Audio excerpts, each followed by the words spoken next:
नमस्कार मित्रांनो, शाळा माहिती अपडेट या आपल्या यूट्यूब चॅनल आपले सर्वांचे सहर्ष स्वागत. आजच्या व्हिडिओमध्ये आपण शिक्षक भरतीचा नवीन टप्पा सुरू होतो आहे आणि त्यासाठी आता प्राधान्यक्रम देण्यासाठी एक प्रेस नोट प्रसिद्ध झालेली आहे. त्या प्रेस नोटच्या मार्फत आपल्याला 6/8/2026 ही प्रेस नोट आहे, म्हणजे कालच्या दिवसाची ही प्रेस नोट आहे. तर त्या प्रेस नोटच्या माध्यमातून बुद्धिमत्ता चाचणी 2025 ज्यांनी दिलेली आहे त्यांच्यासाठी अतिशय महत्त्वाची अशी ही प्रेस नोट आहे. तर महाराष्ट्र राज्यातील सर्व स्थानिक स्वराज्य संस्था व खाजगी व्यवस्थापनाच्या शाळांमध्ये पवित्र पोर्टल या संगणकीय प्रणालीद्वारे शिक्षण सेवक पदभरतीसाठी शिक्षक अभियोग्यता व बुद्धिमत्ता चाचणी 2025चे आयोजन ऑनलाईन पद्धतीने करण्यात आले होते. सदर ऑनलाईन चाचणी दिनांक 27/5/2025 ते 5/6/2025 या कालामध्ये घेण्यात आली. या चाचणीसाठी एकूण 2,28,808 उमेदवारांनी नोंदणी केली होती. त्यापैकी 2,11,308 उमेदवार चाचणीत प्रविष्ट होते. स्वप्रमाणपत्र पूर्ण केलेले 1,70,108 आहेत. म्हणजेच एकूण 2,28,808 उमेदवारांनी नोंदणी केल्यापैकी आता फक्त 1,70,108 उमेदवार हे शिक्षक भरतीच्या शर्यतीत आहेत. म्हणजेच एकूण आपण जर बघितलं तर ज्यांनी नोंदणी केलेली होती ती संख्या आणि प्रत्यक्ष आता शिक्षक भरतीच्या शर्यतीत असलेले 1,70,108, तर जवळजवळ 58,000 उमेदवार हे ऑलरेडीच कमी झालेले आहेत. हा एक महत्त्वाचा पॉईंट ऑफ व्ह्यू हा सर्व शिक्षक भरतीसाठी किंवा शिक्षक होण्यासाठी जे सर्व उमेदवार वाट पाहत आहेत त्यांच्यासाठी आहे. त्यामुळे कॉम्पिटिशन थोडी कमी होणार आहे. त्यानंतर शिक्षक अभियोग्यता व बुद्धिमत्ता चाचणी 2025 मधील प्राप्त गुणांच्या आधारे राज्यातील सर्व स्थानिक स्वराज्य संस्था व खाजगी व्यवस्थापनाच्या शाळातील इयत्ता 1ली ते 12वीच्या शिक्षण सेवक या रिक्त पदांची भरती करण्यात येत आहे. सदर भरती ही त्या व्यवस्थापनामध्ये रिक्त असलेले पदे व त्यासाठीचे शिल्लक आरक्षण इत्यादी बाबी विचारात घेऊन 80% पदांसाठी करण्याचे शासन आदेशानुसार नियोजित आहे. 2025ची जी अभियोग्यता चाचणी आपली झाली होती त्या चाचणीच्या आधारे आता ही शिक्षक भरती होणार आहे. प्रत्येक व्यवस्थापनामध्ये 80% जागा भराव्यात आणि 20% जागा रिक्त ठेवण्यात याव्यात या शासन आदेशानुसार ही भरती होत आहे.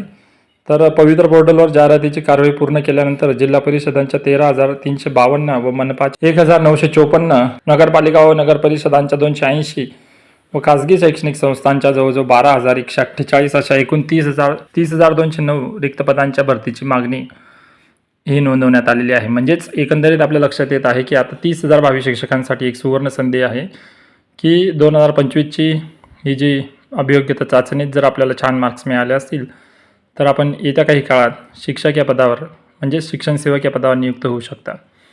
तर एक आपण सविस्तर स्पष्टीकरणासह जर बघितलं तर व्यवस्थापनाने ह्या प्राप्त जाहिरातीतील रिक्त पदांचा तपशील दिलेला आहे. तर जिल्हा परिषदांमध्ये मुलाखतीशिवाय जर आपण बघितलं तर 13,351 पदे भरण्यात येणार आहेत आणि जिल्हा परिषदेची जी भरती असते ती मुलाखतीशिवाय असते. तुम्हाला डायरेक्ट अपॉइंटमेंट मिळते जशी सरळ सेवा भरतीत मिळते त्याप्रमाणे.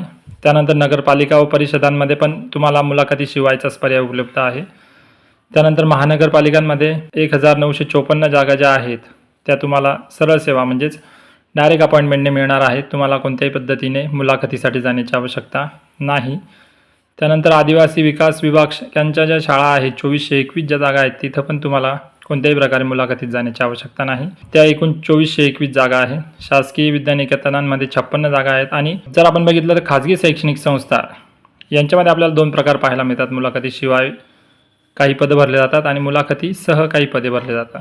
तर याच्यात 1,819 पदे जी आहेत ती मुलाखती शिवाय भरली जाणार आहेत. म्हणजे ज्या पद्धतीने जिल्हा परिषद, नगरपालिका, महानगरपालिका यांच्या आस्थापनांवर जशी भरती होते त्याच पद्धतीने इथे ही भरती होणार आहे. आणि मुलाखतीसह म्हणजे विथ इंटरव्ह्यू ज्या जागा आहेत त्या संस्थांवर 10,328 जागा आहेत.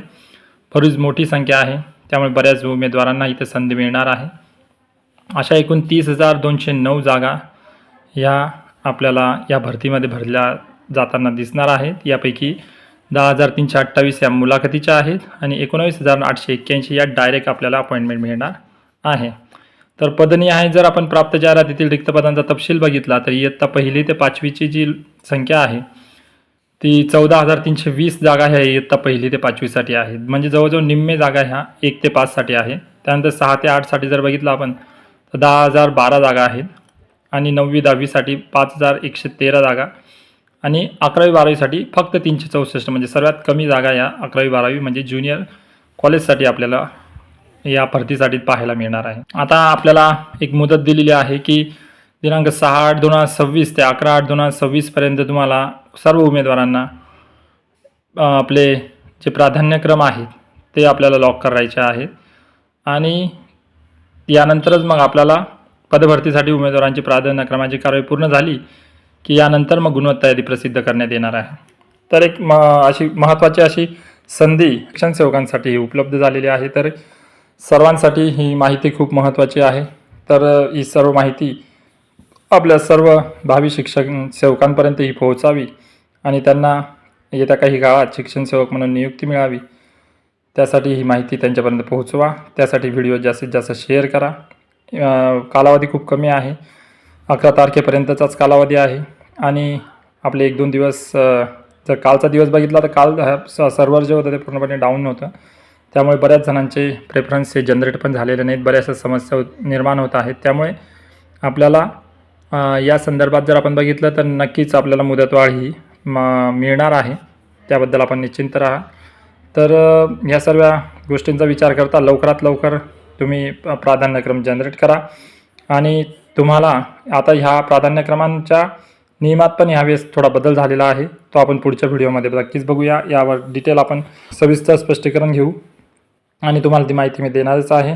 तर सर्व उमेदवारांना लॉग इन करण्यासाठी टेट 2025 महा टीचर्स रिक्रुटमेंट org.in या संकेतस्थळाला भेट द्यायची आहे किंवा क्रोमवर जाऊन तुम्ही पवित्र पोर्टल 2025 जरी टाकलं तरी आपल्याला या साईटवर जाता येणार आहे आणि तिथे गेल्यानंतर तर जो लॉग इन ID आहे तो जर आपण विसरलो असाल तर मग फॉरगेट पासवर्ड या बटनावर क्लिक करून आपल्याला OTPद्वारा पासवर्ड आणि लॉग इन ID सेट करता येणार आहे. त्यासाठी पवित्र पोर्टलच्या 2025च्या टॅबमध्ये जाऊन आपण हे सर्व करू शकतो आणि प्रोसेस जी आहे ती प्राधान्यक्रम जर जनरेट होत नसतील, काही एरर दाखवत असेल तर घाबरून जाण्याची गरज नाही. कारण की सध्या या साईटला टेक्निकल एरर येत आहे. त्यामुळे बऱ्याच जणांना समस्या निर्माण होत आहे. परंतु ट्राय करत राहा जेणेकरून रात्रीच्या वेळी किंवा अर्ली मॉर्निंग जर तुम्ही ट्राय केला तर तुमचं प्राधान्यक्रम नक्की जनरेट होतील आणि तुम्हाला यावेळेस प्राधान्यक्रम हे थोड्या वेगळ्या पद्धतीने देण्यात येणार आहेत. त्याविषयी सविस्तर मार्गदर्शन मी पुढील व्हिडिओमध्ये करणारच आहे. तर प्राधान्यक्रम जनरेट करताना काही अडचण येत असेल तर नक्की कमेंट करा. आपल्या प्रश्नाचं उत्तर देण्याचा मी नक्की प्रयत्न करेन. व्हिडिओ आवडला असेल तर व्हिडिओला लाईक जरूर करा आणि अशाच माहितीपूर्ण व्हिडिओसाठी चॅनलला सबस्क्राईब जरूर करा. भेटूया पुढच्या व्हिडिओत. धन्यवाद.